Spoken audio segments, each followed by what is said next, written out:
Wemna wethu uyaphila, ngiyathemba uyaphila wemchunu. Cha wethu angizokukuthuka futhi angizokukhulumisa kabi, ngizokukhulumisa nje ngendlela mfowethu nawe okhuluma ngayo.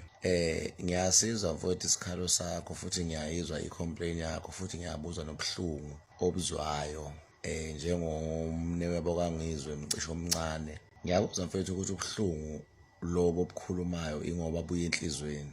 Umbuzo wami uthi uma ngabe bhuti uyakwazi ukufeel ipain wena ngokuthi kukhulumeka ngabafazi bakamnewenu and leyo pain iya straight enhlizweni kuwe iphinde ikuphathise ngamahloni noma iniphathise ngamahloni ezomndeni, nike nizifake yini ezicathulweni zomunye umuntu noma ezicathulweni zikaKhuzani ukuthi noKhuzani kwenzeka the very same story? Ipain yezinto azenziwa uNgizwe iya straight enhlizweni iphinde iye straight kubantu asondelene nabo nabantu aphila nabo. Uyaku-understanda lokho?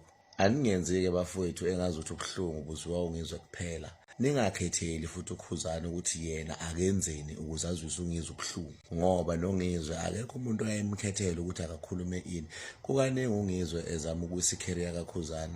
Ngicabanga ukuthi uma ngikhuluma nge-career uyazi ukuthi ngikhuluma ngoKhuzani as a whole, ngikhuluma ngebrand kaKhuzani, ngikhuluma ngento engamenza uKhuzani alale emgwaqeni noma alale engadlile kanye nomndeni wakhe nezingane zakhe uma kungathi uKhuzani i-career yakhe seyiwile. Okusuke kuzanywa uNgizwe lokho. So-ke angikhumbuli mina bafowethu ngizwa ama-voice note enu noma ngizwa ama-video enu nithi cha bafowethu nixole siyazama ukumkhuza ubhuti la kodwa-ke akakhuzeki. Anikaze nikwenze lokho. Mhlazimpe kube-ke nivele mfowethu nisikhombisa ukuthi nizama ukuyilwa le nto kaNgizwe yokuxhaphaza abantu, kodwa manje ayilwe ngoba uNgizwe uxhaphaza abantu akahlali. Ningalokhu mfowethu nikusekela lokuthi ubhuti uNgizwe siyamazi, nilungile niyamazi wakini, ma-understandeni nini egcekeni ngoba wakini. Ningalindeli ukuthi uNgizwe sonke sizom-understanda ngenkani futhi into ayenzayo sizoyithanda sonke ngenkani. uNgizwe uxhaphazana kuze kube uphelelwe inhlonipho.